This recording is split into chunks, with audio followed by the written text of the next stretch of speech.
Welcome my dear students.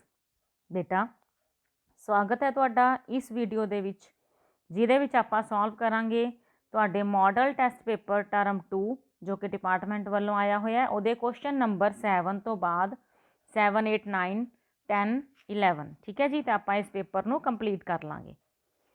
ਤਾਂ ਹੁਣ ਦੇਖੋ ਬੇਟਾ ਜੀ ਧਿਆਨ ਨਾਲ, 6 ਕੁਐਸਚਨਸ ਆਪਾਂ ਪਹਿਲੇ ਪਾਰਟ ਦੇ ਵਿੱਚ ਕੰਪਲੀਟ ਕੀਤੇ ਹੋਏ ਆ। ਇਹਦੇ ਵਿੱਚ ਆਪਾਂ ਕਰ ਰਹੇ ਹਾਂ ਕੁਐਸਚਨ ਨੰਬਰ 7। सिद्ध करो एक चक्कर दे केंद्र तो पहला नाल दी नाल जिन्ना समझ आई जाता है फिगर बनाई जाया करो। एक चक्कर दे केंद्र तो एक जीवा बना ली, सम विभाजित करने लई खिंची गई। ये लाइन खिंची है, ये सम विभाजित होगी, मतलब बराबर बराबर होगी। जीवा उत्ते लंब हुंदी, आपां सिद्ध करना भी ये जिहड़ी लाइन है दिस वन, ये लंब है, मतलब 90 का एंगल बनाउंदी है। Prove that the line drawn through the center of circle to bisect a chord is perpendicular to the chord। तो हुण इहनूं आपां सॉल्व करते हैं। देखो बेटा इहनूं हुण नाम देना पऊगा आपां नूं। फिगर तां बना ली, इत्थे ले आउंदे आ, इहनूं नाम देवांगे आपां O, chord नूं नाम दे दो AB, इस पॉइंट नूं नाम दे दो M, ठीक है। तो गिवन च लिख दिओ, तुहानूं चक्कर दिता होया, केंद्र दिता होया, कॉर्ड दिती हुई है। प्रूफ दे विच लिख दिओ तुसीं टू प्रूफ दे विच भी तुसीं सिद्ध की करना है, तुसीं सिद्ध करना है जिहड़ा एंगल OMA है या एंगल OMB है वह 90 है। किहड़े वाला? ए वाला एंगल बेटा, ठीक है। टू प्रूफ की जगह पंजाबी च लिख दिओ सिद्ध करना है। इनू भी ज्वाइन कर लो। कंस्ट्रक्शन दे विच तुसीं की कीता, रचना दे विच तुसीं की कीता, join OA and OB। OA अते OB नूं मिलाओ, ठीक है। हुण आपां लिखदे हां इहदा प्रूफ। तो प्रूफ दे लई बेटा तुसीं इस ट्रैंगल नूं ते इस ट्रैंगल नूं कॉन्ग्रेंट कर देना, ठीक है। की कर देना? सरबंग सम त्रिकोण OAM ਅਤੇ त्रिकोण OMB ਵਿੱਚ ਕੀ ਬਰਾਬਰ ਹੈ ਬੇਟਾ? ਇੱਕ ਤਾਂ ਦੇਖੋ ਇਹ ਜਿਹੜਾ OM ਹੈ ਇਹ ਸਾਂਝੀ ਭੁਜਾ ਹੈ ਦੋਨਾਂ ਦੇ ਵਿੱਚ। ਇੱਥੇ ਤੁਸੀਂ ਇਹਦਾ ਰੀਜ਼ਨ ਲਿਖੋਗੇ ਸਾਂਝੀ ਭੁਜਾ, ਕਾਮਨ ਸਾਈਡ, ਠੀਕ ਹੈ। ਦੂਜੀ ਗੱਲ ਜਿਹੜੀ ਇਹ OA ਤੇ OB ਹੈ ਇਹ ਵੀ ਇਕੁਅਲ ਨੇ। ਕਿਉਂ ਇਕੁਅਲ ਨੇ? ਇਹਦਾ ਰੀਜ਼ਨ ਦੱਸੋ ਬਈ। क्योंकि दोनों रेडियस ने, बोथ रेडियाई। पंजाबी च लिखांगे आपां दोनों अर्ध व्यास ने। जे हुण अर्ध व्यास जिन्ने भी हुंदे ने एक चक्कर दे विच वो सारे इक्वल हुंदे ने। तीसरी गल AM ते MB भी बराबर ने। क्यों? क्योंकि ये आपां नूं दिता होया MB दिता है गिवन। क्यों? क्योंकि उन्होंने कहा सी सम विभाजित करने लई रेखा खिंची जाती है। तो देखो आप तीनों साइडां एक दूजे के बराबर करतियां, तो किहड़ा रूल लग गया? By SSS rule. जिहड़ी ट्रैंगलां ने वो कॉन्ग्रेंट हो गई, सरबंग सम हो गई, ठीक है। पहली किहड़ी है? OAM, किहदे सरबंग सम हो गई बच्चे? ये OBM दे, ठीक है। तो जदों सरबंग सम हो जांदियां ने शक्लां ਤਾਂ ਉਹਨਾਂ ਦੇ ਬਾਕੀ ਦੇ 3 ਹਿੱਸੇ ਵੀ ਬਰਾਬਰ ਹੋ ਜਾਂਦੇ। ਦੇਖੋ 3 ਭੁਜਾਵਾਂ ਨਾਲ ਤਾਂ ਆਪਾਂ ਸਰਬੰਗ ਸਮ ਕਰਤਾ ਸੀ, ਤਾਂ ਹੁਣ ਰਹਿ ਗਏ 3 ਕੋਣ, ਤਾਂ ਉਹ ਵੀ ਆਪਸ ਦੇ ਵਿੱਚ ਕੀ ਹੋਣਗੇ? ਬਰਾਬਰ। ਹੁਣ ਇੱਥੇ ਤੁਸੀਂ ਕੋਣ ਕਿਹੜੇ ਕਿਹੜੇ ਲੈਣੇ ਨੇ ਮੈਂ ਫਿਗਰ ਦੇ ਵਿੱਚ ਦਿਖਾ ਰਹੀ ਹਾਂ ਤੁਹਾਨੂੰ।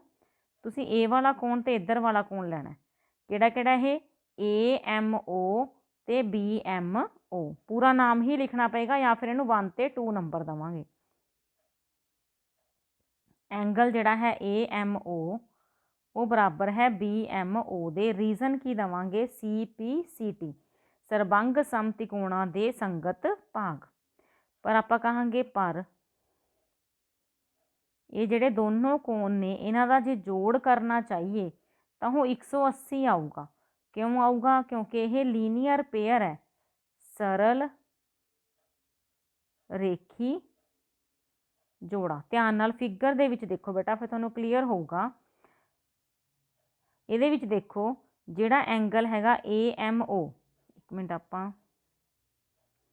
ए वाला एंगल ਤੇ BMO ਇਹ ਵਾਲਾ ਐਂਗਲ, ਇਹ ਦੋਨੇ ਇੱਥੇ ਕੀ ਬਣਾ ਰਹੇ ਨੇ, ਸਰਲ ਰੇਖੀ ਜੋੜਾ।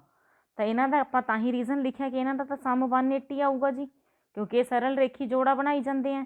ਤੇ ਇਹਦੇ ਵਿੱਚ ਹੁਣ ਦੋਨੋਂ ਹੀ ਆਪਸ ਇੱਕ ਦੂਜੇ ਦੇ ਬਰਾਬਰ ਹੈ, ਤਾਂ ਜਾਂ ਤਾਂ ਤੁਸੀਂ ਇੱਕ ਨੂੰ AMO ਨੂੰ BMO ਲਿਖ ਦਿਓ, ਜਾਂ ਫਿਰ BMO ਨੂੰ AMO ਲਿਖ ਦਿਓ। ਠੀਕ ਹੈ, ਇੱਥੇ ਆਪਾਂ ਲਿਖਾਂਗੇ ਬਾਏ ਯੂਜ਼ਿੰਗ 1 ਬਾਏ 1 ਇੱਕ ਦੁਆਰਾ। ਹੁਣ ਦੋਨੋਂ ਹੀ AMO ਨੇ ਤਾਂ ਇਹਨੂੰ ਜੋੜ ਦਿਓ, 2 ਟਾਈਮਸ AMO ਹੋ ਗਿਆ, 2 ਜਿਹੜਾ ਹੈ ਦੂਜੇ ਪਾਸੇ ਜਾਏਗਾ, ਓਵਰ ਦੇ ਵਿੱਚ ਕੱਟ ਕੇ ਕਿੰਨਾ ਆ ਗਿਆ 90। ਲਓ ਜੀ ਆਪਣਾ ਸਮ ਹੋ ਗਿਆ ਸਿੱਧ ਕਿ ਜਿਹੜਾ ਐਂਗਲ ਉਸ ਕਹਿ ਰਹੇ ਸੀ ਵੀ 90 ਡਿਗਰੀ ਹੋਣਾ ਚਾਹੀਦਾ ਉਹ ਹੋ ਗਿਆ, ਹੈਂਸ ਪ੍ਰੂਵਡ ਲਿਖ ਦਿਓ। ਜਾਂ ਫਿਰ ਤੁਸੀਂ ਪੰਜਾਬੀ ਦੇ ਵਿੱਚ ਸਟੇਟਮੈਂਟ ਫੇਰ ਦੁਬਾਰਾ ਲਿਖ ਸਕਦੇ ਹੋ, ਜਿਵੇਂ ਉਹਨੇ ਲਿਖਿਆ ਹੋਇਆ ਸਟੇਟਮੈਂਟ ਦੇ ਵਿੱਚ ਕਿ ਹਾਂਜੀ ਜਿਹੜੀ ਕੌਰਡ ਹੈ ਜੋ ਜੀਵਾ ਨੂੰ ਸਮਦਭਾਜਿਤ ਕਰਦੀ ਹੈ ਉਹ ਜੀਵਾ ਉੱਤੇ ਲੰਬ ਹੁੰਦੀ ਹੈ। ਠੀਕ ਹੈ ਬੇਟਾ, ਇਹ ਸਮ ਕਲੀਅਰ ਹੋ ਗਿਆ। ਹੁਣ ਆਪਾਂ ਇਸ ਤੋਂ ਨੈਕਸਟ ਸਮ ਕਰਦੇ ਹਾਂ। ਹਾਂਜੀ ਦੇਖੋ ਬੇਟਾ, ਜਿਹੜਾ ਜਾਂ ਵਾਲਾ ਸਵਾਲ ਹੈ ਉਹਦੀ ਸ਼ਕਲ ਨਾਲ ਹੀ ਬਣੀ ਹੋਈ ਹੈ ਤੇ ਆਪਾਂ ਉਹਦੇ ਵਿੱਚੋਂ ਐਂਗਲ OPR ਪਤਾ ਕਰਨਾ। ਤਾਂ ਇਸ ਤੋਂ ਪਹਿਲਾਂ ਕਿ ਆਪਾਂ ਇਹਨੂੰ ਦੇਖੀਏ, ਆਪਾਂ ਪਹਿਲਾਂ ਫਿਗਰ ਨੂੰ ਜ਼ੂਮ ਕਰਦੇ ਹਾਂ, ਕਿਉਂਕਿ ਇਸ ਫਿਗਰ ਤੋਂ ਹੀ ਆਪਾਂ ਇਸ ਕੁਐਸਚਨ ਨੂੰ ਲਿਖ ਪਾਵਾਂਗੇ।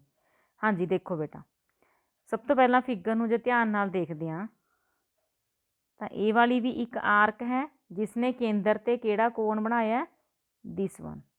ਤੇ ਇਸੇ ਆਰਕ ਨੇ ਚੱਕਰ ਤੇ ਕਿਹੜਾ ਕੋਣ ਬਣਾਇਆ, ਇਹ ਵਾਲਾ। ਇੰਨੀ ਗੱਲ ਕਲੀਅਰ ਹੋਈ ਕਿ ਕਿਹੜਾ ਥਿਓਰਮ ਲੱਗੂਗੀ ਇਹਦੇ ਤੇ, ਚੱਕਰ ਤੇ ਬਣਿਆ ਕੋਣ ਕੇਂਦਰ ਤੇ ਬਣੇ ਕੋਣ ਤੋਂ ਦੁੱਗਣਾ ਹੁੰਦਾ ਹੈ। ਠੀਕ ਹੈ, ਇਹ ਥਿਓਰਮ ਲੱਗੂਗੀ। ਤੁਸੀਂ ਸ਼ੁਰੂ ਕਰੋ ਲਿਖਣਾ। ਇੱਕ ਤਾਂ ਇੱਥੇ ਰਿਫਲੈਕਸ ਲਿਖਣਾ ਤੁਸੀਂ, ਰਿਫਲੈਕਸ ਐਂਗਲ POR, ਕਿਉਂਕਿ ਜਿਹੜਾ ਇਹ ਵਾਲਾ ਕੋਣ ਹੈ ਇਹ ਰਿਫਲੈਕਸ ਕੋਣ ਹੈ। ਰਿਫਲੈਕਸ ਮਤਲਬ 180 ਤੋਂ ਵੱਧ 360 ਤੋਂ ਘੱਟ। ਜਿਹੜਾ ਰਿਫਲੈਕਸ ਐਂਗਲ POR ਹੈ ਉਹ ਡਬਲ ਹੋਊਗਾ ਐਂਗਲ PQR ਤੋਂ। ਤੇ PQR ਐਂਗਲ ਆਪਾਂ ਨੂੰ 100 ਦਿੱਤਾ ਹੋਇਆ, ਤੇ ਵੈਲਿਊ ਭਰ ਦਿਓ। ਤੇ ਇੱਥੇ ਆਪਣੇ ਕੋਲੇ ਕੋਣ ਆ ਗਿਆ ਬੇਟਾ 200 ਡਿਗਰੀ ਦਾ ਰਿਫਲੈਕਸ। ਤੇ ਜਦੋਂ ਰਿਫਲੈਕਸ ਤੋਂ ਆਪਾਂ ਮੇਨ ਐਂਗਲ ਕੱਢਦੇ ਹਾਂ ਜਾਂ ਆਪਾਂ ਅੰਦਰ ਵਾਲਾ ਐਂਗਲ ਫਾਈਂਡ ਕਰਨਾ, ਤਾਂ ਇਹ ਆਊਗਾ ਜਦੋਂ ਆਪਾਂ ਪੂਰੇ 360 ਦੇ ਵਿੱਚੋਂ ਬਾਹਰਲਾ ਐਂਗਲ ਘਟਾ ਦਾਂਗੇ, ਕਿਉਂਕਿ ਇੱਥੇ ਪੂਰਾ ਐਂਗਲ ਕਿੰਨਾ ਬਣ ਰਿਹਾ 360 ਦਾ, ਬਾਹਰਲਾ ਐਂਗਲ ਕਿੰਨਾ ਆਇਆ ਸੀ 200 ਦਾ, ਤਾਂ ਅੰਦਰ ਵਾਲਾ ਜਿਹੜਾ ਐਂਗਲ ਆ ਉਹ ਕਿੰਨਾ ਆਊਗਾ 160 ਡਿਗਰੀ। ਹਾਂਜੀ ਤੁਹਾਡੀ ਸਹੂਲਤ ਦੇ ਲਈ ਦੇਖੋ ਮੈਂ ਉਸ ਫਿਗਰ ਨੂੰ ਥੋੜਾ ਵੱਡਾ ਕਰਕੇ ਵੀ ਬਣਾਤਾ, ਕਿਉਂਕਿ ਉਸ ਫਿਗਰ ਦੇ ਵਿੱਚ ਇਹ ਦਿਖ ਨਹੀਂ ਸੀ ਰਿਹਾ। ਇੱਥੇ ਤੱਕ ਤਾਂ ਸਮਝ ਆ ਗਿਆ ਨਾ। ਹੁਣ ਇਹ ਫਿਗਰ ਜਿਹੜੀ ਮੈਂ ਇੱਥੇ ਬਣਾ ਦਿੱਤੀ, ਹੁਣ ਇਹਦੇ ਵਿੱਚੋਂ ਦੇਖੋ ਤੁਹਾਨੂੰ ਕੋਣ ਕਿਹੜਾ ਪਤਾ ਕਰਨਾ ਹੈ। ਹਾਲੇ ਤਾਂ ਆਪਾਂ ਉੱਥੇ ਤੱਕ ਜਾਣਾ, ਪਰ ਤੁਹਾਨੂੰ ਕੋਣ ਕਿਹੜਾ ਪਤਾ ਹੋਣਾ ਚਾਹੀਦਾ। ਤੁਸੀਂ ਕਿਹੜਾ ਕੋਣ ਕੱਢਣਾ, QOR ਕੇ ORQ ਹੈ ਨਾ। ਦੇਖ ਲਈਏ ਇੱਕ ਵਾਰੀ, ਉੱਥੇ ਆਪਾਂ ਟਿਕ ਲਗਾ ਲੈਂਦੇ ਹਾਂ ਕਿ ਕਿਹੜਾ ਕੋਣ ਪਤਾ ਕਰਨਾ।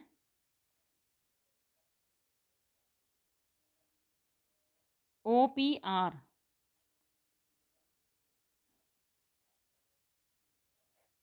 ਇਹ ਵਾਲਾ। ਠੀਕ ਹੈ ਜੀ, OPR। ਹੁਣ ਬੇਟਾ ਦੇਖੋ ਤੁਸੀਂ ਇਹ ਇੱਕ ਕੋਣ ਪਤਾ ਕਰ ਲਿਆ। ਹੁਣ ਇੱਥੇ ਤੁਸੀਂ ਲਿਖੋਗੇ ਕਿ OP ਤੇ OR ਤਾਂ ਇਕੁਅਲ ਨੇ। ਕਿਉਂ? ਕਿਉਂਕਿ ਦੋਨੋਂ ਕੀ ਨੇ, ਅਰਧ ਵਿਆਸ, ਬੋਥ ਰੇਡੀਅਸ। ਰੇਡੀਅਸ ਨਹੀਂ ਲਿਖਦੇ ਹੁੰਦੇ, ਫਿਰ ਜਦੋਂ ਜ਼ਿਆਦਾ ਹੁੰਦੇ ਨੇ ਰੇਡੀਅਸ ਤਾਂ ਆਪਾਂ ਰੇਡੀਆਈ ਇਹ ਸ਼ਬਦ ਵਰਤਦੇ ਹਾਂ। ਹੁਣ ਜੇ ਦੋ ਸਾਈਡਾਂ ਬਰਾਬਰ ਹੁੰਦੀਆਂ ਨੇ ਤਾਂ ਉਹਨਾਂ ਦੇ ਜਿਹੜੇ ਸਨਮੁਖ ਕੋਣ ਹੁੰਦੇ ਨੇ, ਦੇਖੋ ਇੱਧਰ ਦੁਬਾਰਾ ਬਣਾਉਣੀ ਆ, ਜੇ ਦੋ ਸਾਈਡਾਂ ਬਰਾਬਰ ਹੁੰਦੀਆਂ ਨੇ ਤਾਂ ਉਹਨਾਂ ਦੇ ਸਨਮੁਖ ਕੋਣ ਵੀ ਬਰਾਬਰ ਹੁੰਦੇ ਨੇ। ਤਾਂ ਇਹਦੇ ਵਿੱਚ ਜਿਹੜਾ ਇਹ ਵਾਲਾ ਕੋਣ ਹੈ ਤੇ ਇਹ ਵਾਲਾ ਕੋਣ ਹੈ ਇਹ ਬਰਾਬਰ ਹੋਣਗੇ।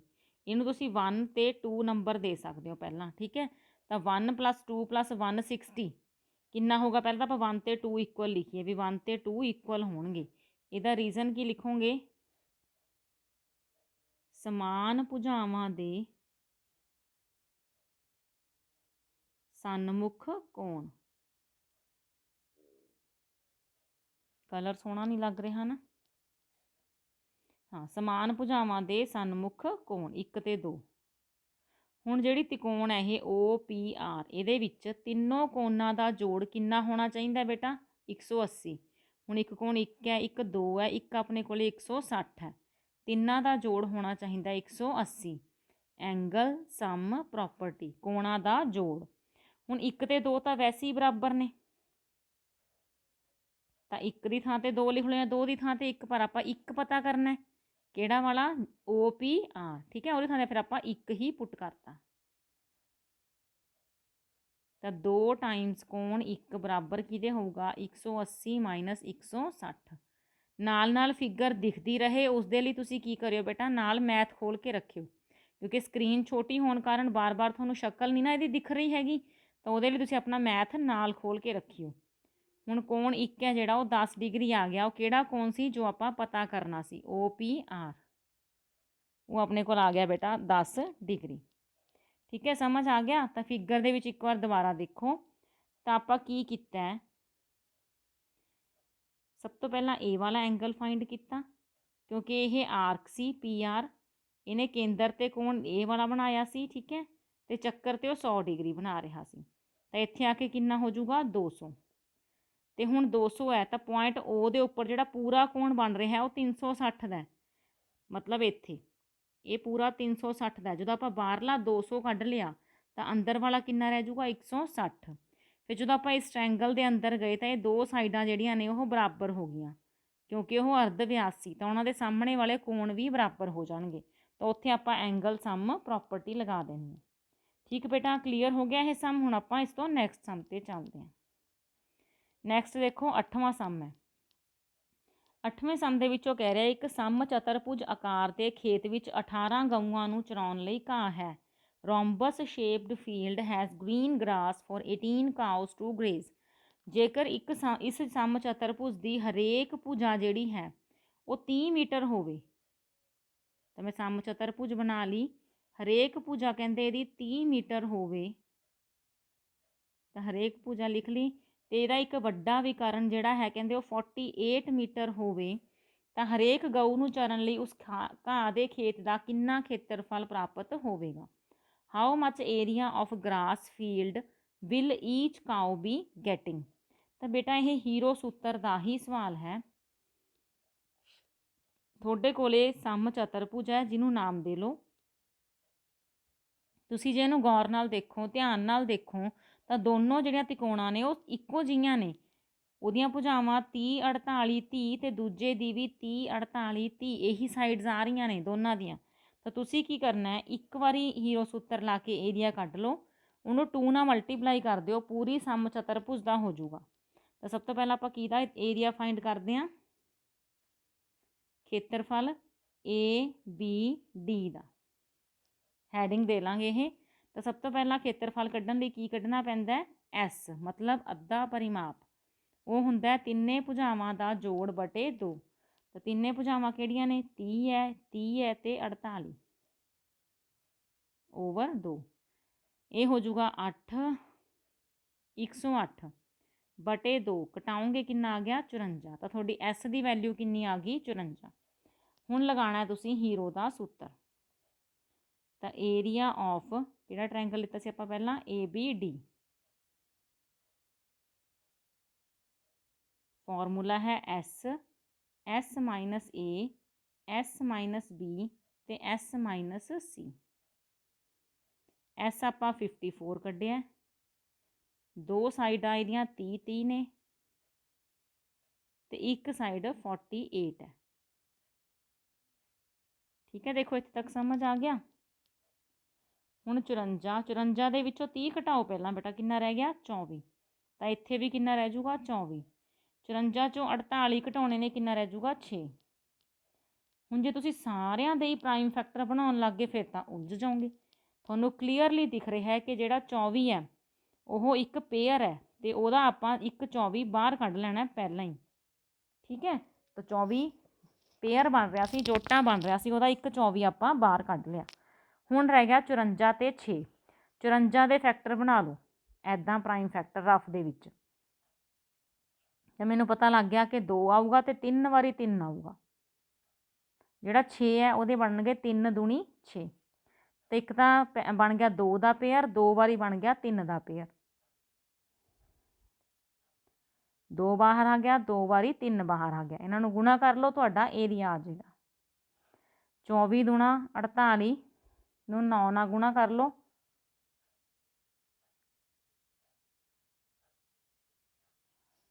9 ਚੌਕਾ 36, 36 ਦੇ ਵਿੱਚ 7 ਜੋੜਾਂਗੇ 43, ਤਾਂ ਇਹ ਆ ਗਿਆ 432 ਮੀਟਰ ਸਕੁਅਰ। ਤੇ ਆਪਾਂ ਕੱਢਣਾ ਪੂਰੀ ਜਿਹੜਾ ਸਮ ਚਤੁਰਭੁਜ ਹੈ ਉਹਦਾ ਖੇਤਰਫਲ। ਸਮ ਚਤੁਰਭੁਜ ਦਾ ਖੇਤਰਫਲ, ਏਰੀਆ ਆਫ ਰੋਮਬਸ। ਤਾਂ ਇਹ ਜਿਹੜਾ ਤੁਸੀਂ ਖੇਤਰਫਲ ਕੱਢਿਆ ਇਹਨੂੰ 2 ਨਾਲ ਗੁਣਾ ਕਰ ਦਿਓ, ਕਿਉਂਕਿ ਆਪਾਂ ਜਦੋਂ ਫਿਗਰ ਦੇਖੀ ਸੀ ਤਾਂ 2 ਸੇਮ ਜਿਹੜੇ ਆਕਾਰ ਦੇ ਤ੍ਰਿਭੁਜ ਬਣਦੇ ਸੀ। ਠੀਕ ਹੈ, ਇਹਨੂੰ ਗੁਣਾ ਕਰੋ, 2 ਦੂਣੀ 4, 3 ਦੂਣੀ 6, 4 ਦੂਣੀ 8, 864 ਮੀਟਰ ਸਕੁਅਰ। ਤਾਂ ਜਿਹੜਾ ਇਹ ਖੇਤਰਫਲ ਹੈ ਬੇਟਾ, ਇਹਦੇ ਤੇ 18 ਗਊਆਂ ਚਰ ਸਕਦੀਆਂ ਨੇ। ਠੀਕ ਹੈ, 18 cows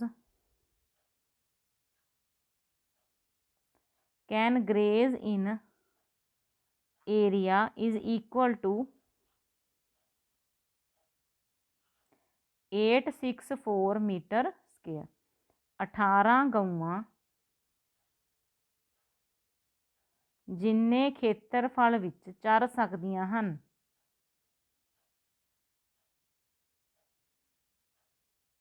ਉਹ ਇੰਨਾ ਲਿਖ ਦੇਣਾ। ਠੀਕ ਹੈ, 864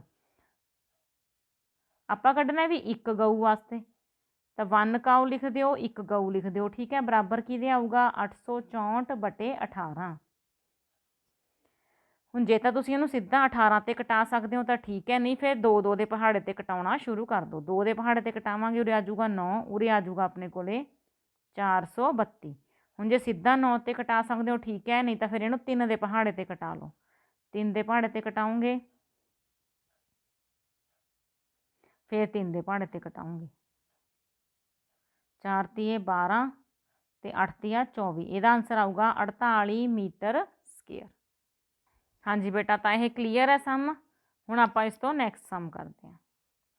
9th ਸਮ। 9th ਸਮ ਦੇ ਵਿੱਚ ਕੀ ਹੈ, ਦੇਖੋ ਇੱਕ ਫਿਗਰ ਬਣੀ ਹੋਈ ਹੈ।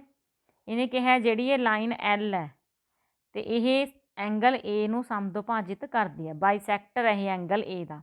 ਤੇ B ਜਿਹੜਾ ਹੈ ਉਹ L ਲਾਈਨ ਦੇ ਉੱਪਰ ਕੋਈ ਬਿੰਦੂ ਹੈ। BQ ਅਤੇ BP ਨੇ ਜਿਹੜੇ ਦਿਖ ਰਹੇ ਉਹ ਲੰਬ ਨੇ, ਪਰਪੈਂਡੀਕੂਲਰ ਨੇ। ਸਭ ਤੋਂ ਪਹਿਲੀ ਚੀਜ਼ ਤਾਂ ਆਪਾਂ ਇਹ ਦੋਨੋਂ ਟ੍ਰਾਇੰਗਲਸ ਜਿਹੜੀਆਂ ਬਣ ਰਹੀਆਂ ਨੇ APB ਤੇ ਇਹ ਵਾਲੀ ABQ ਦੋਨੋਂ ਸਰਬੰਗ ਸਮ ਸਿੱਧ ਕਰਨੀਆਂ ਨੇ। ਦੂਸਰੀ ਗੱਲ ਆਪਾਂ BP ਇਹ ਵਾਲੀ ਸਾਈਡ ਨੂੰ ਆਪਾਂ BQ ਦੇ ਇਕੁਅਲ ਵੀ ਕਰਨਾ।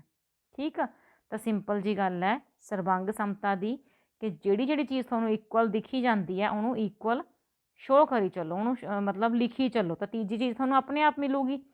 ਫਿਗਰ ਨੂੰ ਜਦੋਂ ਧਿਆਨ ਨਾਲ ਦੇਖੋਗੇ ਤੀਸਰੀ ਚੀਜ਼ ਤੁਹਾਨੂੰ ਆਪਣੇ ਆਪ ਦਿਖੇਗੀ, ਤਾਂ ਉਹਦੇ ਨਾਲ ਹੀ ਤੁਹਾਡਾ ਇਹ ਸਰਬੰਗ ਸਮ ਹੋ ਜਾਊਗਾ। ਤਾਂ ਫਿਗਰ ਤੇ ਆਪਾਂ ਕੌਨਸਨਟਰੇਟ ਕਰਦੇ ਹਾਂ। ਹਾਂਜੀ ਦੇਖੋ, ਇਹਦੇ ਵਿੱਚ ਪਹਿਲਾਂ ਗਿਵਨ ਲਿਖੋਗੇ, ਫਿਗਰ 'ਚੋਂ ਦੇਖ ਕੇ ਲਿਖ ਲਿਓ ਕੀ ਹੈ ਤੁਹਾਡੇ ਕੋਲ। ਇੱਕ ਤਾਂ ਇੱਥੇ 1 ਨੰਬਰ ਦਿਓ, ਇੱਥੇ 2 ਨੰਬਰ ਦਿਓ। ਇੱਕ ਤਾਂ ਐਂਗਲ 1 ਤੇ 2 ਇਕੁਅਲ ਨੇ। ਠੀਕ ਹੈ, ਦੂਜੀ ਗੱਲ ਇੱਥੇ 3 ਤੇ 4 ਨੰਬਰ ਦੇ ਦਿਓ। 3 ਤੇ 4 ਦੋਨੋਂ ਇਕੁਅਲ ਨੇ ਕਿਉਂਕਿ ਦੋਨੋਂ 90 ਡਿਗਰੀਜ਼ ਦੇ ਨੇ। 2 ਪ੍ਰੂਵ ਆਪਾਂ ਕੀ ਕਰਨਾ, ਸਿੱਧ ਕੀ ਕਰਨਾ, ਉਹ ਦੋਨੋਂ ਚੀਜ਼ਾਂ ਇੱਥੇ ਲਿਖ ਦਿਓ। ਹੁਣ ਮੈਂ ਦੁਬਾਰਾ ਸਕਰੀਨ 'ਤੇ ਨਹੀਂ ਲਿਖਦੀ, ਇੰਨੀ ਗੱਲ ਸਮਝ ਆ ਗਈ। ਹੁਣ ਇਸ ਤੋਂ ਬਾਅਦ ਆਪਾਂ ਇਹਨੂੰ ਪ੍ਰੂਫ ਕਰਨਾ ਸ਼ੁਰੂ ਕਰਦੇ ਹਾਂ। ਹਾਂਜੀ, ਹੁਣ ਇਹਦਾ ਪ੍ਰੂਫ ਲਿਖਣਾ ਆਪਾਂ ਸ਼ੁਰੂ ਕਰਦੇ ਹਾਂ। ਕਿਹੜੀਆਂ ਤਿਕੋਣਾਂ ਲੈ ਲਈਏ, ਜਿਹੜੀਆਂ ਸਰਬੰਗ ਸਮ ਕਰਨੀਆਂ ਨੇ, APB ਤੇ AQB। ਇੱਥੇ ਇਨ ਲਿਖ ਦਿਓ, ਪੰਜਾਬੀ ਦੇ ਵਿੱਚ ਪਿੱਛੇ ਵਿੱਚ ਲਿਖ ਦਿਓ, ABP ਤੇ AQB ਵਿੱਚ। ਇੱਕ ਤਾਂ ਦੇਖੋ ਇੱਥੇ 1 ਤੇ 2 ਇਕੁਅਲ ਸੀ, ਇੱਥੇ ਆਪਾਂ 3 ਤੇ 4 ਲਿੱਤਾ ਸੀ। ਇਹ ਤਾਂ ਲਿਖ ਹੀ ਦੇਵਾਂਗੇ ਜਿਹੜੇ ਚੀਜ਼ ਆਪਾਂ ਨੂੰ ਪਤਾ ਹੈ। ਇਹ ਕੀ ਨੇ, ਦੋਨੋਂ 90 ਡਿਗਰੀ ਦੇ, ਤੇ ਇਹ ਆਪਾਂ ਨੂੰ ਫਿਗਰ ਨੇ ਹੀ ਦਿੱਤਾ ਕਿ ਉਹ ਸਮਦੋਭਾਜਕ ਹੈ। ਤੀਜੀ ਚੀਜ਼ ਤੁਸੀਂ ਇਹ AB ਜਿਹੜੀ ਭੁਜਾ ਹੈ ਦੋਨਾਂ ਦੇ ਵਿੱਚ ਸਾਂਝੀ ਆ ਰਹੀ ਹੈ, ਇਹ ਲਿਖ ਦਿਓ, ਸਾਂਝੀ ਭੁਜਾ। 2 ਤਰੀਕੇ ਨੇ ਬੇਟਾ ਸਮ ਕਰਨ ਦੇ, ਮੈਂ ਤੁਹਾਨੂੰ ਸੌਖਾ ਤਰੀਕਾ ਹੀ ਦੱਸੂਗੀ। ਇਹਦੇ ਵਿੱਚ ਤੁਸੀਂ ਰੂਲ ਹੀ ਇਹ ਲਗਾਓ, AAS। ਠੀਕ ਹੈ, ਤਾਂ ਇਹ ਰੂਲ ਜਿਹੜਾ ਹੈ ਇਹ 1 ਜਾਂ 2 ਸਮਸ ਦੇ ਵਿੱਚ ਹੀ ਯੂਜ਼ ਹੁੰਦਾ ਤੁਹਾਡੇ ਸਾਰੇ ਚੈਪਟਰ ਦੇ ਵਿੱਚ, ਔਰ ਇਹ ਗਲਤ ਨਹੀਂ ਹੈਗਾ। ਠੀਕ ਹੈ, ਕਿਉਂਕਿ ਆਪਾਂ ਇਹਨੂੰ ਥੋੜ੍ਹਾ ਹੋਰ ਲੰਬਾ ਕਰ ਸਕਦੇ ਹਾਂ ਸਮ ਨੂੰ। ਜਿਹੜਾ ਤੀਜਾ ਕੋਣ ਹੈ ਇਹ ਵਾਲਾ, ਇਹਨੂੰ 5 ਤੇ 6 ਨੰਬਰ ਦਿਓ, ਇਹ ਵੀ ਬਰਾਬਰ ਹੀ ਹੋਣਗੇ ਕਿਉਂਕਿ ਜਦੋਂ ਤਿਕੋਣ ਦੇ ਦੋ ਕੋਣ ਬਰਾਬਰ ਨੇ ਤਾਂ ਤੀਜਾ ਕੋਣ ਆਟੋਮੈਟਿਕਲੀ ਬਰਾਬਰ ਹੋਊਗਾ, ਕਿਉਂਕਿ ਤਿੰਨਾਂ ਦਾ ਜਿਹੜਾ ਜੋੜ ਹੈ ਉਹ 180 ਡਿਗਰੀ ਹੁੰਦਾ। ਠੀਕ ਹੈ, ਤੇ ਜੇ ਆਪਾਂ ਏ ਐਸ ਲਗਾ ਦਾਂਗੇ ਤਾਂ ਵੀ ਉਹ ਗੱਲ ਠੀਕ ਹੈ, ਅੰਡਰਸਟੂਡ ਹੈ, ਕਿਉਂਕਿ ਜੇ ਦੋ ਕੋਣ ਬਰਾਬਰ ਹੈ ਤਾਂ ਤੀਸਰਾ ਬਰਾਬਰ ਹੋਊਗਾ ਹੀ, ਤੇ ਇਹ ਰੂਲ ਏ ਰੂਲ ਬਣ ਜਾਊਗਾ। ਠੀਕ ਹੈ,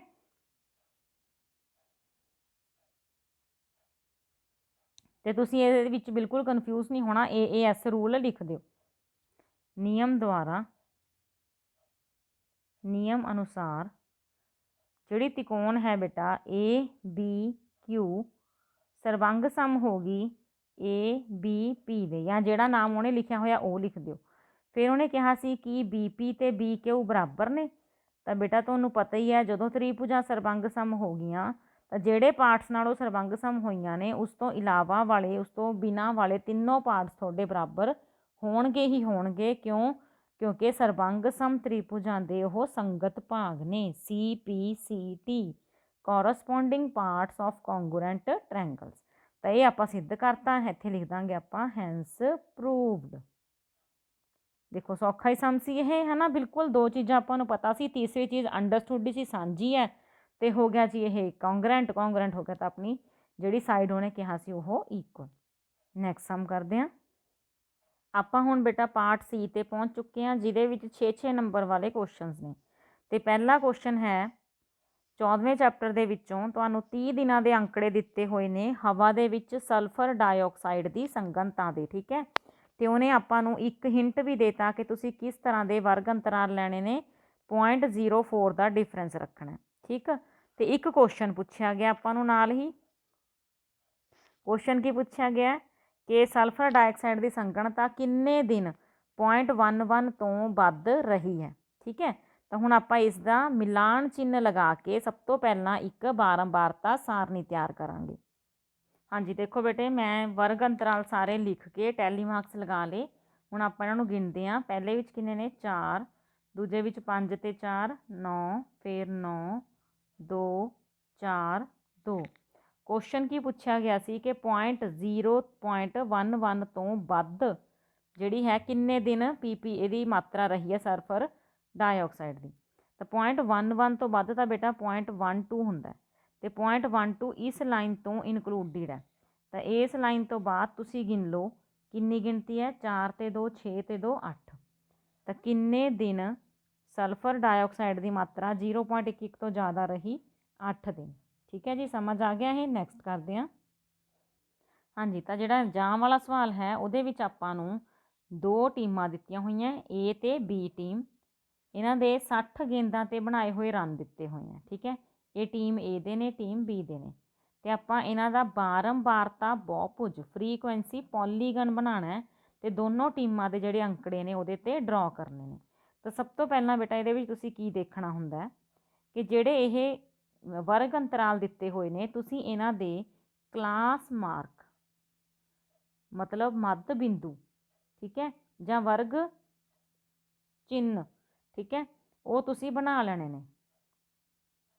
ਤਾਂ ਕਲਾਸ ਮਾਰਕ ਜਾਂ ਮੱਧ ਬਿੰਦੂ ਕੱਢਣ ਦਾ ਤਰੀਕਾ ਕੀ ਹੈ ਕਿ ਜਿਹੜੇ ਦੋ ਜਿਵੇਂ ਹੁਣ 1 ਤੋਂ 6 ਦਿੱਤਾ ਹੋਇਆ, ਤੁਸੀਂ 6 ਦੇ ਵਿੱਚ 1 ਜੋੜਨਾ ਬਟੇ 2 ਕਰ ਦੇਣਾ, 7/2। ਤਾਂ ਇਹਦਾ ਜਿਹੜਾ ਅੱਧ ਹੈ ਉਹ ਕੀ ਹੋਊਗਾ? 3.5। ਇੱਦਾਂ ਹੀ 7 ਤੋਂ 12 ਹੈ। ਅੱਛਾ, ਸਭ ਤੋਂ ਪਹਿਲਾਂ ਤਾਂ ਇਹ ਉਹੀ ਨਹੀਂ ਹੈਗੀ, 1 ਤੋਂ 6 ਹੈ, 7 ਤੋਂ 12 ਹੈ, ਤਾਂ ਇਹਦਾ ਤਾਂ ਆਪਾਂ ਅੱਧ ਕਰਾਂਗੇ, ਇਹ ਵੀ ਗਲਤ ਹੋਊਗਾ ਕਿਉਂਕਿ ਇਹਦੇ ਵਿੱਚ ਇੱਕ ਦਾ ਗੈਪ ਆ ਰਿਹਾ। ਤਾਂ ਸਭ ਤੋਂ ਪਹਿਲਾਂ ਇਹਦੇ ਵਿੱਚ ਇਹਨੂੰ ਤਾਂ ਹੋਰ ਸਹੀ ਕਰਨਾ ਪਊ। ਤਾਂ ਇਹਨੂੰ ਸਹੀ ਕਰਨ ਦੇ ਲਈ ਬੇਟਾ 1 ਨੂੰ ਆਪਾਂ ਨੂੰ ਲਿਖਣਾ ਪਊਗਾ 0.5 ਤੋਂ 6.5 ਤੱਕ, ਫਿਰ 6.5 ਤੋਂ 12.5। ਪਹਿਲਾਂ ਤਾਂ ਐਂ ਸਹੀ ਹੋਣਗੇ ਸਾਰੇ ਤਾਂ ਕਿ ਇਹਨਾਂ ਦੇ ਵਿੱਚ ਗੈਪ ਨਾ ਰਹੇ। ਉਸ ਤੋਂ ਬਾਅਦ ਇਹਨਾਂ ਦੇ ਆਪਾਂ ਕਲਾਸ ਮਾਰਕ ਲਿਖਾਂਗੇ। ਹੁਣ 6.5 ਦੇ ਵਿੱਚ ਜਦੋਂ ਆਪਾਂ 0.5 ਜੋੜਾਂਗੇ ਬਣੂਗਾ ਤਾਂ ਉਹ ਵੀ 7, ਤੇ ਆਪਣਾ ਪਹਿਲਾ ਜਿਹੜਾ ਕਲਾਸ ਮਾਰਕ ਹੈ ਉਹ ਕਿੰਨਾ ਆਊਗਾ? 3.5। 12 ਤੇ 6 ਬਣ ਗਿਆ 18, 18 ਤੇ 1 ਬਣ ਜੂਗਾ 19 ਆਊਗਾ 19, ਪਰ ਆਪਾਂ ਨੂੰ ਪਹਿਲਾਂ ਇਹ ਸਹੀ ਕਰਕੇ ਹੀ ਲਿਖਣੀ ਪਊਗੀ। ਇੰਨੀ ਗੱਲ ਕਲੀਅਰ ਹੋ ਗਈ ਸਾਰਿਆਂ ਨੂੰ ਕਿ ਜਦੋਂ ਕਲਾਸ ਮਾਰਕ ਜਿਹੜੇ ਆਪਣੇ ਵਰਗ ਅੰਤਰਾਲ ਨੇ ਉਹ ਟੁੱਟਵੇਂ ਹੁੰਦੇ ਨੇ ਤਾਂ ਪਹਿਲਾਂ ਉਹਨਾਂ ਨੂੰ ਸਹੀ ਕਰਨਾ ਵੀ ਇੱਕ ਜ਼ਰੂਰੀ ਸਟੈਪ ਹੁੰਦਾ। ਠੀਕ ਹੈ, ਤਾਂ ਹੁਣ ਮੈਂ ਇਹਨੂੰ ਦੁਬਾਰਾ ਤੋਂ ਸਹੀ ਕਰਕੇ ਤੁਹਾਡੇ ਲਈ ਲਿਖ ਰਹੀ ਹਾਂ। हाँ जी बेटा, देखो ਇਹਦਾ ਤੁਸੀਂ ਸਕਰੀਨਸ਼ਾਟ ਲੈ ਲਿਓ, ਫਿਰ ਤੁਸੀਂ ਨੋਟਬੁੱਕ ਦੇ ਉੱਪਰ ਨੋਟ ਕਰ ਲਿਓ। ਸਾਰੇ ਦੇ ਸਾਰੇ ਮੈਂ ਜਿਹੜੀਆਂ ਲੋਅਰ ਲਿਮਿਟ ਅਪਰ ਲਿਮਿਟ ਸੀ ਉਹ ਸਹੀ ਕਰਤੇ ਤੇ ਇਹਨਾਂ ਦੇ ਮੱਧ ਬਿੰਦੂ ਵੀ ਫਾਈਂਡ ਕਰ ਲਏ। ਹੁਣ ਆਪਾਂ ਇਹਨਾਂ ਤੋਂ ਆਪਾਂ ਨੇ ਬਣਾਉਣਾ ਆਪਣਾ ਜਿਹੜਾ ਗ੍ਰਾਫ ਟੀਮ A ਤੇ ਟੀਮ B ਦੇ ਲਈ। ਉਹਦੇ ਲਈ ਆਪਾਂ ਹੁਣ ਸ਼ੁਰੂ ਕਰਦੇ ਹਾਂ ਗ੍ਰਾਫ ਬਣਾਉਣਾ। ਦੇਖੋ ਹੁਣ ਇਸ ਫਿਗਰ ਦਾ ਆਪਾਂ ਨੇ ਗ੍ਰਾਫ ਬਣਾਉਣਾ। ਗ੍ਰਾਫ ਬਣਾਉਣ ਦੇ ਲਈ ਸਭ ਤੋਂ ਪਹਿਲਾਂ ਤੁਸੀਂ ਕੀ ਕਰਨਾ ਹੈ,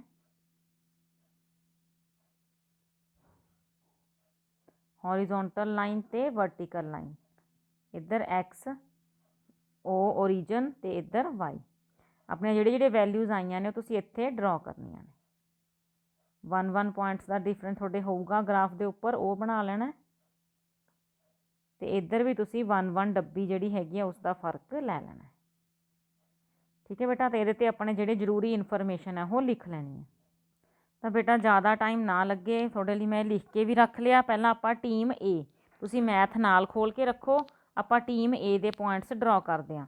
3.5 ਤੇ ਹੈਗਾ 2, ਤਾਂ 3.5 ਤੋਂ ਇੱਥੇ ਮਤਲਬ 2 ਆਊਗਾ ਆਪਣਾ। ਇਹ ਲਾਈਨਸ ਨਹੀਂ ਡਰਾ ਕਰਨੀਆਂ, ਤੁਸੀਂ ਸਿਰਫ ਇੱਥੇ ਪੁਆਇੰਟ ਡਰਾ ਕਰਨਾ ਹੈ। ਠੀਕ ਹੈ, ਉਸ ਤੋਂ ਬਾਅਦ ਹੈਗਾ ਅਗਲੇ ਤੇ 1 ਹੋਊਗਾ ਇਸ ਦਾ ਹਾਫ।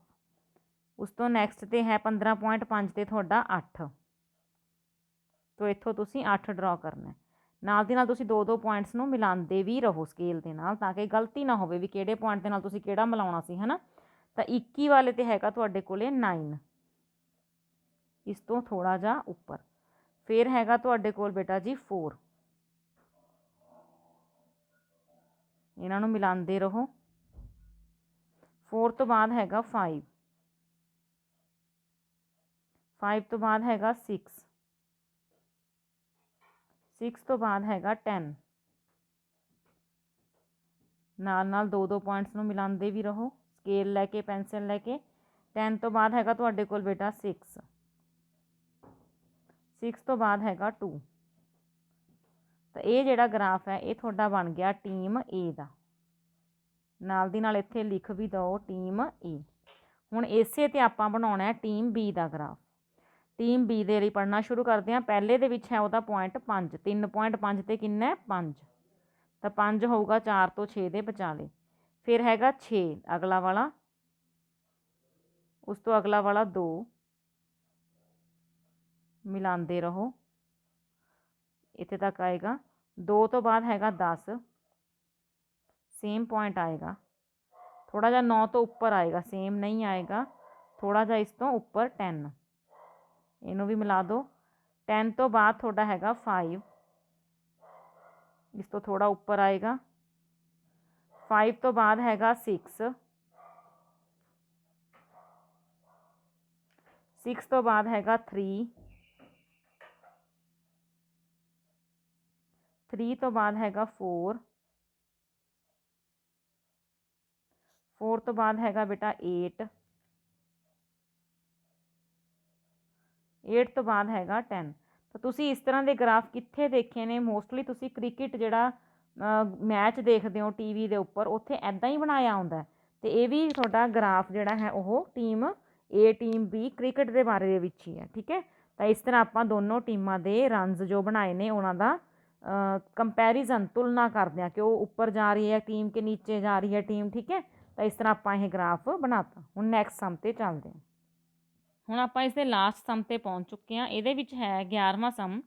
ਇੱਕ ਘਣਾਕਾਰ ਡੱਬਾ ਕਿਊਬਿਕਲ ਬਾਕਸ ਹੈ ਤੇ ਉਹਦੀ ਐਜ ਹੈਗੀ ਆ 10 ਸੈਂਟੀਮੀਟਰ।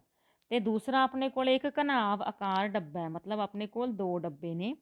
ਇੱਕ ਤਾਂ ਘਣ ਆਕਾਰ ਹੈ ਜਿਸ ਦੀ ਲੰਬਾਈ ਚੌੜਾਈ ਉਚਾਈ ਬਰਾਬਰ ਹੈ, ਤੇ ਇੱਕ ਘਨਾਵ ਆਕਾਰ ਹੈ ਜਿਸ ਦੀ ਲੰਬਾਈ ਚੌੜਾਈ ਉਚਾਈ ਡਿਫਰੈਂਟ ਹੈ। ਤੇ ਜਿਹੜਾ ਇਹ ਹੈ ਇਹਦਾ ਤਾਂ ਕਿਨਾਰਾ ਹੀ 10 ਹੈ ਤੇ ਇਹਦੀ ਲੰਬਾਈ ਚੌੜਾਈ ਤੇ ਉਚਾਈ ਆਪਾਂ ਨੂੰ ਦਿੱਤੀ ਹੋਈ ਹੈ 12.5, 10 ਤੇ 8।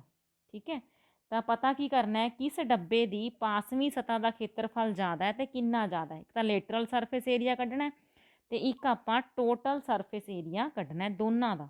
ਠੀਕ ਹੈ, ਤਾਂ ਬਸ ਇਹ ਤਾਂ ਸੌਖਾ ਹੀ ਸਵਾਲ ਹੈ, ਆਪਾਂ ਫਾਰਮੂਲੇ ਹੀ ਲਗਾਉਣੇ ਨੇ। ਤਾਂ ਸਭ ਤੋਂ ਪਹਿਲਾਂ ਆਪਾਂ ਕੱਢਦੇ ਹਾਂ ਕਿਊਬਿਕਲ ਬਾਕਸ ਦਾ, ਕਿਹੜਾ ਕਰਵਡ ਸਰਫੇਸ ਏਰੀਆ, ਪਾਸਵੀਂ ਸਤ੍ਹਾ ਦਾ ਖੇਤਰਫਲ। ਤਾਂ ਫਾਰਮੂਲਾ ਕੀ ਹੁੰਦਾ ਹੈ, 4 ਗੁਣਾ ਭੁਜਾ ਦਾ ਸਕੇਅਰ। ਤੁਸੀਂ ਐਜ ਦਾ ਸਕੇਅਰ ਵੀ ਲਿਖ ਸਕਦੇ ਹੋ, ਕਿਨਾਰੇ ਦਾ ਸਕੇਅਰ ਵੀ ਲਿਖ ਸਕਦੇ ਹੋ। ਤਾਂ 4 ਗੁਣਾ 10 ਦਾ ਸਕੇਅਰ, 10 ਦਾ ਸਕੇਅਰ ਕਰੋਗੇ ਕਿੰਨਾ ਆ ਜਾਊਗਾ 100। 100 ਗੁਣਾ 4 ਕਿੰਨਾ ਆ ਗਿਆ 400 ਸੈਂਟੀਮੀਟਰ ਸਕੇਅਰ। ਤੇ ਹੁਣ ਆਪਾਂ ਪਤਾ ਕਰਨਾ ਹੈ ਜਿਹੜਾ ਇਹ ਕਿਊਬੋਇਡ ਸੀਗਾ ਉਸ ਦਾ ਪਾਸਵੀਂ ਸਤ੍ਹਾ ਦਾ ਖੇਤਰਫਲ। ਤਾਂ ਘਨਾਭ ਦੀ ਜਿਹੜੀ ਪਾਸਵੀਂ ਸਤ੍ਹਾ ਹੈ ਉਹਦਾ ਫਾਰਮੂਲਾ ਕੀ ਹੁੰਦਾ ਹੈ 2 ਗੁਣਾ ਉਚਾਈ ਲੰਬਾਈ ਜੋੜ ਚੌੜਾਈ। ਤਾਂ ਇਹਦੇ ਵਿੱਚ ਸਾਰੀਆਂ ਵੈਲਿਊਜ਼ ਭਰੋ। ਐਚ ਹੈਗੀ ਹੈ 8, ਲੰਬਾਈ ਹੈਗੀ ਹੈ 12.5 ਅਤੇ ਚੌੜਾਈ ਹੈਗੀ ਹੈ 10। 8 ਦੂਣੀ 16 ਹੋ ਗਏ ਬਾਹਰ, ਤਾਂ 12.5 ਦੇ ਵਿੱਚ ਤੁਸੀਂ 10 ਜੋੜੋਗੇ ਇਹ ਹੋ ਜਾਊਗਾ 22.5। ਸਿੱਧੀ ਗੁਣਾ ਕਰਨਾ ਚਾਹੋ ਸਿੱਧੀ ਗੁਣਾ ਕਰ ਸਕਦੇ ਹੋ, ਨਹੀਂ ਆਪਾਂ ਇਹਨੂੰ ਘਟਾ ਲੈਂਦੇ ਹਾਂ। ਇਹਨੂੰ 225 ਦੇ ਬਟੇ 10 ਲਿਖ ਦਿਓ। ਜਿੰਨਾ ਕੱਟਿਆ ਜਾਂਦਾ ਹੈ ਘਟਾ ਲਓ। ਦੇਖੋ 5 ਦੇ ਪਹਾੜੇ 'ਤੇ, ਫਿਰ ਇਹਨੂੰ 2 ਦੇ ਪਹਾੜੇ 'ਤੇ ਗੁਣਾ ਕਰ ਲਓ। 45 ਨੂੰ 8 ਨਾਲ, 8 5 40 ਅਸਲ 4, 8 ਚੁੱਕਾ 32, 32 ਦੇ ਵਿੱਚ 4 ਜੋੜਾਂਗੇ 36। ਤਾਂ ਇਹ ਆ ਗਿਆ 360 ਸੈਂਟੀਮੀਟਰ ਸਕੇਅਰ। ਤਾਂ ਇਹਨੇ ਪੁੱਛਿਆ ਸੀ ਕਿਸ ਦਾ ਜਿਹੜਾ ਲੇਟਰਲ ਸਰਫੇਸ ਏਰੀਆ ਜ਼ਿਆਦਾ ਹੈ। ਤਾਂ ਕਿਹਦਾ ਜ਼ਿਆਦਾ ਆਇਆ ਬੇਟੇ ਕਿਊਬ ਦਾ, ਘਣ ਦਾ। ਠੀਕ ਹੈ, ਘਣਾਕਾਰ ਡੱਬੇ ਦਾ ਪਾਸਵੀਂ ਸਤ੍ਹਾ ਦਾ ਖੇਤਰਫਲ ਜ਼ਿਆਦਾ ਹੈ। ਤੇ ਕਿੰਨਾ ਜ਼ਿਆਦਾ ਹੈ ਇਹ ਵੀ ਪੁੱਛਿਆ। ਕਿੰਨਾ ਜ਼ਿਆਦਾ ਲਈ ਕੀ ਕਰਨਾ ਪਊਗਾ ਮਾਈਨਸ ਕਰ ਦਿਓ। 400 ਦੇ ਵਿੱਚੋਂ 360 ਘਟਾਵਾਂਗੇ ਕਿੰਨਾ ਆ ਜਾਊਗਾ 40 ਸੈਂਟੀਮੀਟਰ ਸਕੇਅਰ ਜ਼ਿਆਦਾ।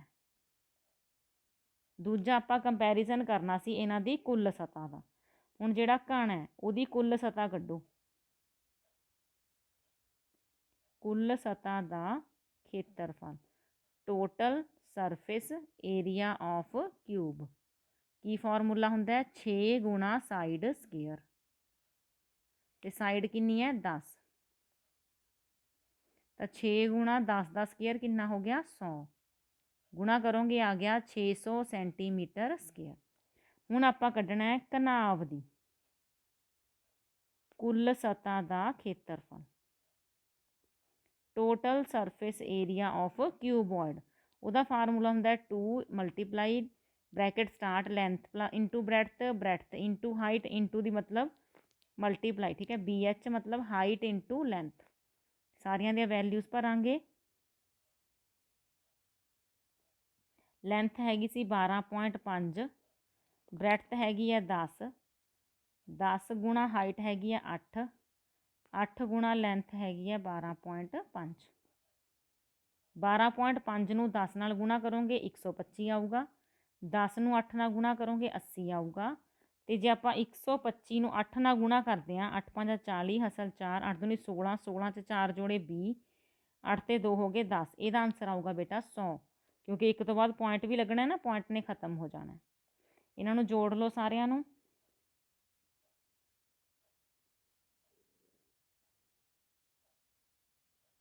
ਤਿੰਨ 305 ਜੋੜ ਕੇ ਦੇਖੀਏ ਦੁਬਾਰਾ। 125 ਦੇ ਵਿੱਚ 100 ਜੋੜਾਂਗੇ 225, ਇਹਦੇ ਵਿੱਚ 80 ਜੋੜਾਂਗੇ। ਠੀਕ ਹੈ, ਤੇ ਇਹਨੂੰ ਗੁਣਾ ਕਰ ਲਓ। 5 ਦੂਣੀ 10, 3 ਦੂਣੀ 6। ਤਾਂ ਲਓ ਜੀ, ਇਹ ਤਾਂ ਜਿਹੜਾ ਟੋਟਲ ਸਰਫੇਸ ਏਰੀਆ ਉਹ ਕਿਹਦਾ ਜ਼ਿਆਦਾ ਆਇਆ ਘਨਾਭ ਦਾ, 600 ਤੋਂ 610 ਹੈ। ਠੀਕ ਹੈ, ਤਾਂ ਆਪਾਂ ਇੱਥੇ ਲਿਖਾਂਗੇ ਘਨਾਭ ਦਾ ਕੁੱਲ ਸਤ੍ਹਾ ਦਾ ਖੇਤਰਫਲ ਜ਼ਿਆਦਾ ਹੈ।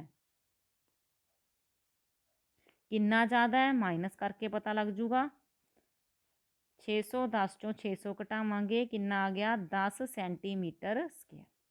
ਤਾਂ ਇਹ ਬਹੁਤ ਸੌਖਾ ਸਮ ਸੀ ਬੇਟੇ, ਸਿਰਫ ਆਪਾਂ ਫਾਰਮੂਲਿਆਂ ਨੂੰ ਯੂਜ਼ ਕਰਨਾ ਸੀ ਤੇ ਜਿਹੜੀ ਚੀਜ਼ ਉਹ ਕਹੀ ਜਾ ਰਿਹਾ ਸੀ ਆਪਾਂ ਪਤਾ ਕਰਨੀ ਸੀ। ਠੀਕ ਹੈ, ਤਾਂ ਇਹ ਆਪਣਾ ਸਮ ਹੋ ਗਿਆ।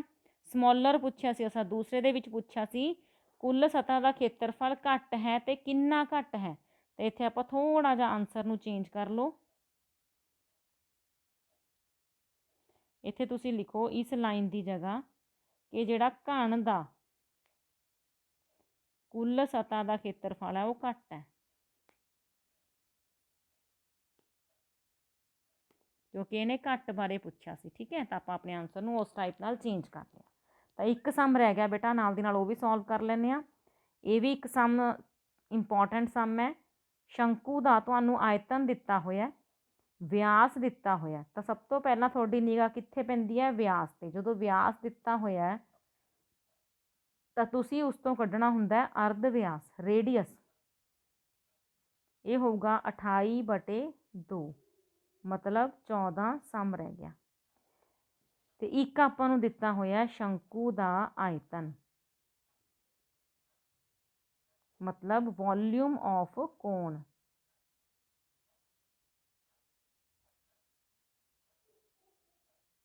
ਕੀ ਦਿੱਤਾ ਹੋਇਆ ਜੀ? ਵੋਲਿਊਮ ਆਫ ਕੋਨ। ਪਤਾ ਕੀ ਕਰਨਾ ਚਾਹੁੰਦੇ ਹਾਂ ਹੁਣ ਆਪਾਂ? ਇੱਕ ਤਾਂ ਹਾਈਟ ਪਤਾ ਕਰਨੀ ਹੈ ਦੇਖੋ ਕੋਨ ਦੀ, ਇੱਕ ਆਪਾਂ ਕਰਵਡ ਸਰਫੇਸ ਏਰੀਆ ਫਾਈਂਡ ਕਰਨਾ। ਤਾਂ ਚਲੋ ਸ਼ੁਰੂ ਕਰਦੇ ਹਾਂ। ਦੇਖੋ ਸਮ ਸੌਖਾ ਹੈ, ਜੋ ਆਪਾਂ ਨੂੰ ਦਿੱਤਾ ਹੁੰਦਾ ਉਹਦੇ ਸਾਹਮਣੇ ਲਿਖ ਲਓ, ਫਿਰ ਉਸੇ ਦਾ ਫਾਰਮੂਲਾ ਲਿਖ ਲਓ। ਕੀ ਫਾਰਮੂਲਾ ਹੁੰਦਾ ਸ਼ੰਕੂ ਦੇ ਆਇਤਨ ਦਾ? 1/3 ਪਾਈ ਆਰ ਸਕੇਅਰ ਐਚ। 1/3 ਪਾਈ ਦੀ ਵੈਲਿਊ ਬਾਰੇ ਜੇ ਤਾਂ ਦਿੱਤਾ ਹੋਇਆ ਰਕਮ ਦੇ ਵਿੱਚ ਠੀਕ ਹੈ, ਨਹੀਂ ਤਾਂ ਫਿਰ 22/7 ਹੀ ਭਰਦੇ ਹੁੰਦੇ ਆ। ਆਰ ਆਪਾਂ ਪਤਾ ਕਰਨੀ ਹੈ, ਨਹੀਂ ਆਰ ਦਿੱਤੀ ਹੋਈ ਹੈ 14, ਤੇ ਐਚ ਆਪਾਂ ਪਤਾ ਕਰਨੀ ਹੈ।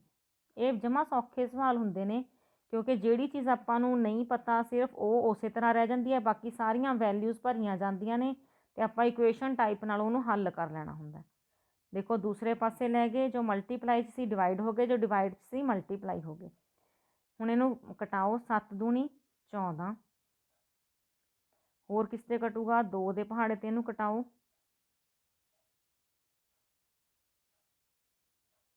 ਲਓ ਜੀ। ਹੁਣ ਦੇਖੋ ਇਹ ਕਿਹੜੇ ਟੇਬਲ ਤੇ ਕੱਟ ਰਿਹਾ? 11 ਦੇ ਟੇਬਲ ਤੇ ਕਟਾ ਕੇ ਦੇਖੀਏ। ਹਾਂਜੀ ਦੇਖੋ ਬੇਟੇ ਕਟਾ ਲਿਆ ਮੈਨੇ। ਐਚ ਆਪਣੇ ਕੋਲ ਆ ਗਈ 24 ਸੈਂਟੀਮੀਟਰ। ਨੈਕਸਟ ਜਿਹੜਾ ਉਹਨੇ ਪੁੱਛਿਆ ਸੀ, ਕਹਿੰਦੇ ਇਹਦੀ 5ਵੀਂ ਸਤ੍ਹਾ ਦਾ ਖੇਤਰਫਲ ਵੀ ਕੱਢੋ। ਤਾਂ ਸ਼ੰਕੂ ਦੀ ਜਿਹੜੀ ਟੇਢੀ ਸਤ੍ਹਾ ਦਾ ਖੇਤਰਫਲ ਹੈ ਉਹ ਹੁੰਦਾ ਪਾਈ ਆਰ ਐਲ। ਐਲ ਕੀ ਹੁੰਦੀ ਹੈ? ਤਿਰਛੀ ਉਚਾਈ। ਪਰ ਸਾਡੇ ਕੋਲੇ ਐਲ ਨਹੀਂ ਹੈਗਾ। ਆਪਾਂ 22/7 ਭਰ ਸਕਦੇ ਹਾਂ, ਆਪਾਂ ਆਰ 14 ਭਰ ਸਕਦੇ ਹਾਂ, ਪਰ ਆਪਣੇ ਕੋਲ ਐਲ ਨਹੀਂ ਹੈਗਾ, ਤਾਂ ਇਹਨੂੰ ਨੰਬਰ 1 ਦੇ ਕੇ ਛੱਡ ਦਾਂਗੇ। ਐਲ ਕੀ ਹੁੰਦਾ ਹੈ? ਐਲ ਦਾ ਸਕੇਅਰ ਬਰਾਬਰ ਹੁੰਦਾ H square plus R square.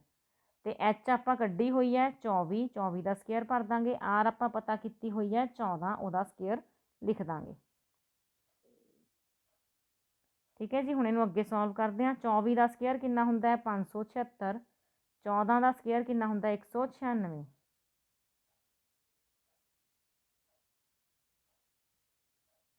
ਹਾਂਜੀ ਬੇਟਾ ਥੋੜੀ ਜੀ ਪ੍ਰੋਬਲਮ ਐਚ ਫਾਈਂਡ ਕਰਨ ਚ ਹੋ ਗਈ ਸੀ। ਇੱਥੇ ਐਚ ਜਿਹੜਾ ਹੈ ਆਪਣਾ 48 ਸੈਂਟੀਮੀਟਰ ਆ ਰਿਹਾ। ਆਪਾਂ ਪਹਿਲਾਂ 24 ਕੱਢਿਆ ਸੀ ਨਾ, ਤਾਂ ਉਹ ਕੱਟਣ ਚ ਥੋੜੀ ਜੀ ਪ੍ਰੋਬਲਮ ਹੋ ਗਈ ਸੀ, ਤਾਂ ਇੱਥੇ ਇਸੇ ਕਰਕੇ ਆਪਣਾ ਇਹ ਆਨਸਰ ਜਿਹੜਾ ਗਲਤ ਆ ਰਿਹਾ ਸੀ।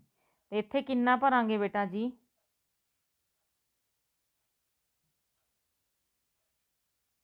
ਹਾਂਜੀ ਇੱਥੇ ਆਪਾਂ ਵੈਲਿਊ ਭਰਨੀ ਹੈ ਐਚ ਦੀ 48, ਤੇ 48 ਦਾ ਜਿਹੜਾ ਸਕੇਅਰ ਹੈ ਉਹ ਭਰਾਂਗੇ 2304।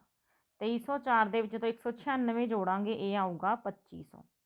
ਤਾਂ ਐਲ ਸਕੇਅਰ ਬਰਾਬਰ ਹੈ 2500 ਕਿਹਦਾ ਸਕੇਅਰ ਹੁੰਦਾ ਹੈ? 50 ਦਾ। ਤਾਂ ਐਲ ਕਿੰਨੀ ਆ ਗਈ ਆਪਣੇ ਕੋਲੇ? ਤਿਰਛੀ ਉਚਾਈ 50 ਸੈਂਟੀਮੀਟਰ। ਹੁਣ ਆਪਾਂ ਇਹਨੂੰ 1 ਦੇ ਵਿੱਚ ਭਰ ਦਾਂਗੇ। 1 ਕੀ ਰੱਖਿਆ ਸੀ ਆਪਾਂ? ਜਿਹੜੀ ਟੇਢੀ ਸਤ੍ਹਾ ਦਾ ਖੇਤਰਫਲ ਦਾ ਫਾਰਮੂਲਾ ਸੀ। ਇਹ ਆਪਾਂ ਕੁਝ ਭਰਿਆ ਵੀ ਹੋਇਆ ਸੀ, ਦੁਬਾਰਾ ਲਿਖ ਲਾਂਗੇ ਤਾਂ ਵੀ ਕੋਈ ਚੱਕਰ ਨਹੀਂ। ਦੇਖੋ 22/7, ਆਰ ਸੀਗੀ ਆਪਣੀ 14, ਤੇ ਐਲ ਆਪਾਂ ਹੁਣੀ ਫਾਈਂਡ ਕੀਤੀ ਹੈ 50। ਇਹਨੂੰ ਕਟਾ ਲਓ, 7 ਦੂਣੀ 14, ਤਾਂ 22 ਗੁਣਾ, ਸਭ ਤੋਂ ਸੌਖਾ ਤਰੀਕਾ ਗੁਣਾ ਕਰਨ ਦਾ 50 ਨੂੰ 2 ਨਾਲ ਗੁਣਾ ਕਰ ਲਓ ਪਹਿਲਾਂ, 100 ਬਣ ਗਿਆ ਨਾ। ਥੋੜੀ ਗੁਣਾ ਕਿੰਨੀ ਸੌਖੀ ਹੋ ਜੂਗੀ? 2200 ਸੈਂਟੀਮੀਟਰ ਸਕੇਅਰ। ਤਾਂ ਦੇਖੋ ਇਸ ਸਮ ਦੇ ਵਿੱਚ ਕੀ ਸੀ ਬੱਚੇ? ਸਭ ਤੋਂ ਪਹਿਲਾਂ ਆਪਾਂ ਨੂੰ ਦਿੱਤਾ ਹੋਇਆ ਸੀ ਆਇਤਨ, ਤਾਂ ਆਇਤਨ ਨੂੰ ਆਪਾਂ ਯੂਜ਼ ਕਰਕੇ ਫਾਈਂਡ ਕੀਤੀ ਐਚ। ਜਦੋਂ ਐਚ ਆ ਗਈ ਤਾਂ ਉਹਨੇ ਕਿਹਾ ਸੀ ਕਿ ਤਿਰਛੀ ਟੇਢੀ ਸਤ੍ਹਾ ਦਾ ਖੇਤਰਫਲ ਵੀ ਚਾਹੀਦਾ। ਤਾਂ ਜਦੋਂ ਆਪਾਂ ਉਹ ਲਿਖਣ ਲੱਗੇ ਤਾਂ ਐਲ ਸਾਡੇ ਕੋਲ ਹੈ ਨਹੀਂ ਸੀ। ਐਲ ਦਾ ਫਾਰਮੂਲਾ ਲਗਾਇਆ ਤਿਰਛੀ ਉਚਾਈ ਦਾ, ਸਲਾਂਟ ਹਾਈਟ ਦਾ, ਤਾਂ ਪਹਿਲਾਂ ਆਪਾਂ ਐਲ ਫਾਈਂਡ ਕੀਤੀ ਤੇ ਫਿਰ ਫਾਰਮੂਲੇ ਦੇ ਵਿੱਚ ਪੁੱਟ ਕਰਤਾ। ਤਾਂ ਐਦਾਂ ਹੀ ਬੇਟੇ ਤੁਹਾਡਾ ਟਰਮ 2 ਦਾ ਜਿਹੜਾ ਫਾਈਨਲ ਪੇਪਰ ਹੈ ਉਹ ਆਏਗਾ, ਥੋੜਾ ਲੈਂਥੀ ਵੀ ਹੋਏਗਾ, ਤਾਂ ਤੁਸੀਂ ਉਹਦੇ ਵਿੱਚ ਘਬਰਾਉਣਾ ਨਹੀਂ ਹੈ। ਮਤਲਬ ਪੇਸ਼ੈਂਸ ਨਾਲ ਤੁਸੀਂ ਆਪਣੇ ਸਾਰੇ ਸਮ ਜਿਹੜੇ ਨੇ ਉਹ ਸੋਲਵ ਕਰੀ ਜਾਣੇ ਆ। ਠੀਕ ਹੈ ਬੇਟਾ, ਵੀਡੀਓ ਪਸੰਦ ਆਈ ਹੋਵੇ ਤਾਂ ਲਾਈਕ ਜ਼ਰੂਰ ਕਰ ਦਿਓ ਤੇ ਚੈਨਲ ਨੂੰ ਸਬਸਕ੍ਰਾਈਬ ਵੀ ਜ਼ਰੂਰ ਕਰ ਲਿਓ। ਬਾਏ ਬੇਟਾ।